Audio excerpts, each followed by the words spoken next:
Psychologically हम इंसानों को कभी भी नींद लेने की ज़रूरत नहीं है।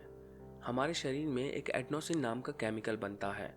ये सिंपल सा एक ट्रिगर है ताकि हमारा शरीर आराम कर सके। पर कुछ साइंटिस्टों का मानना है कि ये इवोल्यूशन की वजह से हुआ।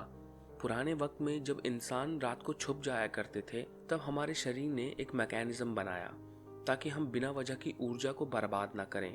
पर आज ना तो मेरे पास खाने की कमी है और ना ही रात को आकर कोई मुझे मार देगा। इसी वजह से नींद एक ऐसा मैकेनिज्म है जिसे इंसानों को पीछे छोड़ देना चाहिए, क्योंकि हमें जिंदा रहने के लिए सोने की ज़रूरत नहीं है, पर हाँ, हमें सरवाइव करने के लिए सपने देखने की ज़रूरत बिल्कुल है। और अगर आप लंबे वक्त तक जागते रहे तो आपको जागते हुए भी सपने आएंगे, और आप जितना ही कोशिश कर लें कि वो सपने आपको ना आए, वो उतने ही हकीकत बनते चले जाएंगे। और फिर एक वक्त ऐसा आएगा जब आप ये नहीं बता पाएंगे कि वो सपना है या हकीकत, या फिर उन दोनों में फ़र्क है भी या नहीं। और यही कहानी मैंने पुलिस को भी बताई थी, अपने वकील को भी बताई थी, और यही कहानी मैं आपको भी बता रहा हूँ।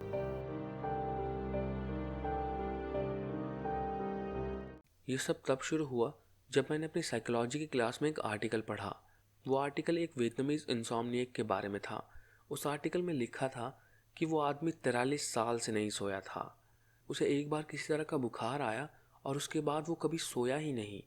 वो दिन में फुल टाइम काम करता और रात को छुट्टी मनाता था। आपका तो पता नहीं, पर मेरे लिए, जो एक कॉलेज स्टूडेंट है जिसके पास हमेशा वक्त की कमी होती है, टेस्ट के लिए कभी पढ़ नहीं पाता और हमेशा स्ट्रेस में रहता है, उसके लिए तो ये ज़िंदगी बदल देने वाली चीज़ थी। क्योंकि मैं अपनी कॉलेज फ़ीस खुद भरता हूँ, जिसके लिए मुझे काम करना पड़ता है, और काम और क्लासेस एक साथ होते हैं, जिस वजह से मैं हमेशा परेशान रहता हूँ। और अगर मुझे थोड़ा सा वक्त मिलता है तो कोशिश करता हूँ अपनी सोशल लाइफ मेंटेन कर सकूँ, क्योंकि मैं अपनी ज़िंदगी के सबसे बेहतरीन साल मिस करता जा रहा हूँ। मेरे पास खुद के लिए भी वक्त नहीं है। पर अगर मैं कोई रास्ता ढूंढ सकूँ जिसमें मैं सोने में वक्त बर्बाद ना करूँ, तो शायद ज़िंदगी बेहतर होगी। तो मैंने इस बारे में और पढ़ाई की। मैं लगभग इस आइडिया से ऑब्सेस्ड ही हो गया था। अगर हम 8 घंटे सोते हैं और 16 घंटे जागते हैं, और हम किसी वजह से वो 8 घंटे ना सोएं, तो हम अपनी ज़िंदगी में 40 साल और बढ़ा सकते हैं। तो मैंने इस बारे में और ढूंढने की कोशिश करी, और तब मुझे पता चला कि एक ऑरेक्सिन ए नाम का ड्रग बनाया गया है, जिसे चूहों पर ट्राई किया गया है। चूहों पर अभी तक कोई नेगेटिव इफेक्ट तो नहीं हुआ, पर इंसानी ट्रायल अभी तक नहीं हुए।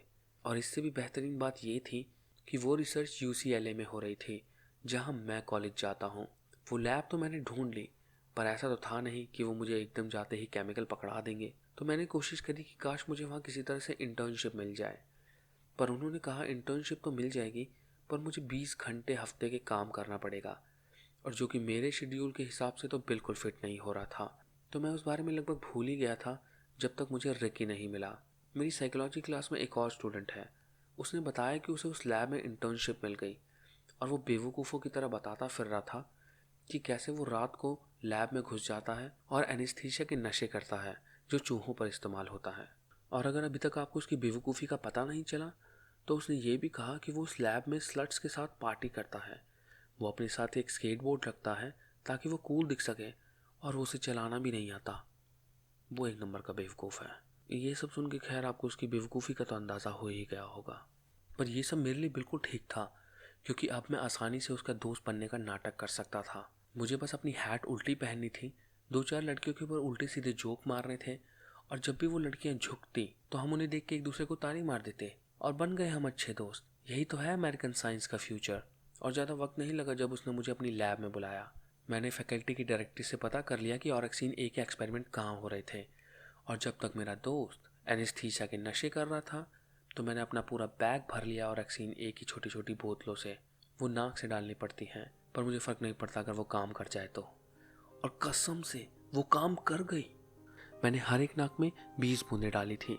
हाँ, जानता हूँ सुनने में थोड़ी ज़्यादा लगती हैं, पर हर एक मिलीग्राम 1 किलो बॉडी वेट के हिसाब से ये उतनी ही डोज थी जितनी उस चूहे को दी जा रही थी। वो डोज लेने के बाद मैंने पूरी रात स्काईरिम वीडियो गेम खेला। वो रात कितनी बेहतरीन थी। मेरे पास बहुत लंबे समय के बाद इतना खाली वक्त था। अपने साथ मुझे बहुत मज़ा आ रहा था। वो रात इतनी शांत थी कि अगली सुबह ऐसी लग रही थी मानो जैसे ये दुनिया मेरे लिए बनी हो। और मुझे अगली रात तक बिल्कुल थकान भी महसूस नहीं हुई। तो मैंने अगली रात फिर से एक और डोज ले ली, वो जो थोड़ी बहुत नींद थी वो भी चली गई। मैंने वो पूरी रात मज़े के लिए शेक्सपियर पढ़ ली। मतलब शेक्सपियर पढ़ने का टाइम किसके पास होता है? दुनिया में कितना कुछ था जानने के लिए, कितना कुछ था करने के लिए, और अब मेरे पास वक्त था वो सब कुछ करने के लिए जो मैं पहले कभी नहीं कर सका। ये जो हो रहा था मेरी ज़िंदगी में सबसे बेहतरीन चीज़ थी। बस उस चूहे के किए गए एक्सपेरिमेंट में कभी ये नहीं बताया गया कि आप जागते हुए भी सपने देख सकते हैं। और फिर तीसरे दिन वो मुझे दिखाई देने लगे। शुरुआत में तो वो थोड़े छोटे मोटे स्ट्रक्चर थे, कोई अजीब से पैटर्न टाइप। सच कहूँ तो शुरू में मुझे मज़ा आ रहा था, पर जैसे जैसे मैं जितना ज़्यादा देर तक जाग रहा था वैसे वैसे वो और हकीकत में बदलते चले गए। और 5वें दिन तो मुझे पूरे इंसान जैसा कुछ दिखने लगा मेरी आँख के साइड से, और जैसे ही मैं उन्हें देखने के लिए मुड़ता तो वो गायब हो जाते।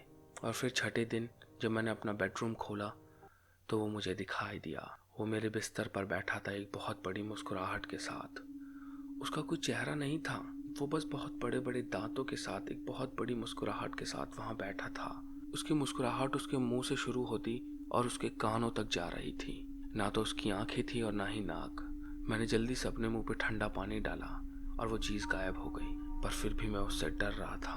तो फिर मैंने सोचा अभी उस ड्रग से एक ब्रेक ले लेते हैं, पर फिर भी मुझे उस रात नींद नहीं आई। शायद अब भी उन ड्रग्स का मेरे शरीर पर असर था। मैंने करवट ली और सोने की कोशिश की, पर जब भी मैं हल्की सी झपकी लग के उठ जाता तो वो चीज़ बड़े बड़े दांतों और एक मुस्कुराहट के साथ मुझे घूरती हुई मिलती। और जितनी बार भी मैं घबराहट के साथ उठता वो चीज़ एक मुस्कुराहट के साथ मेरे कमरे में थोड़ा और लंबे समय तक रुकती। बस एक शांत मुस्कुराहट के साथ वो मुझे घूरता रहता। जैसे तैसे करके मैंने वो रात निकाली और अगले दिन मैंने वो ड्रग नहीं लिए, पर फिर भी वो छोटे छोटे जीव मुझे दिखाई दे रहे थे मेरी आँख के साइड से। उन्हें देखने की धीरे धीरे थोड़ी आदत हो गई। अगले दिन लेक्चर में मुझे नींद आ रही थी। मैं बैठे बैठे बार बार गिर रहा था। क्लास के बाद मैंने सोचा मैं काम के लिए मना कर देता हूँ और बोल देता हूँ आज मैं बीमार हूँ और घर जाकर सो जाऊँगा।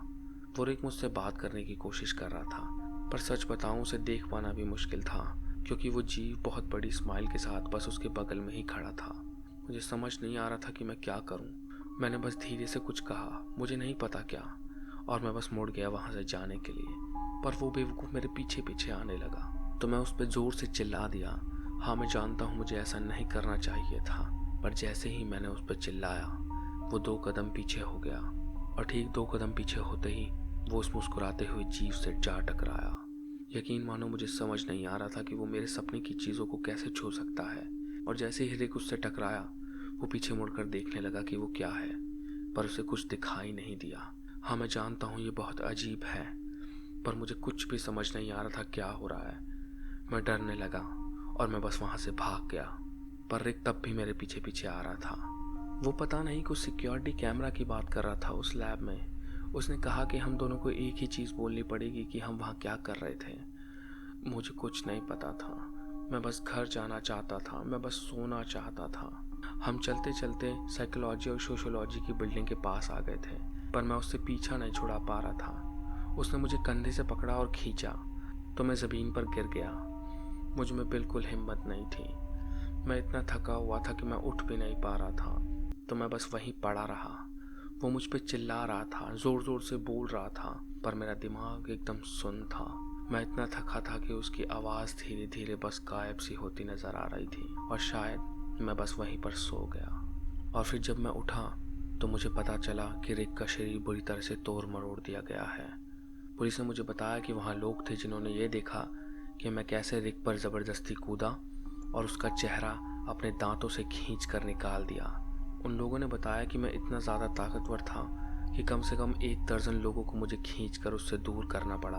उन्होंने कहा मैं उसे दांतों से खींचकर बिल्डिंग के अंदर ले गया, उसके दोनों कंधे तोड़े, बाकी की हड्डियां तोड़ी और उसका सर दीवार पर पटक पटक कर मारा।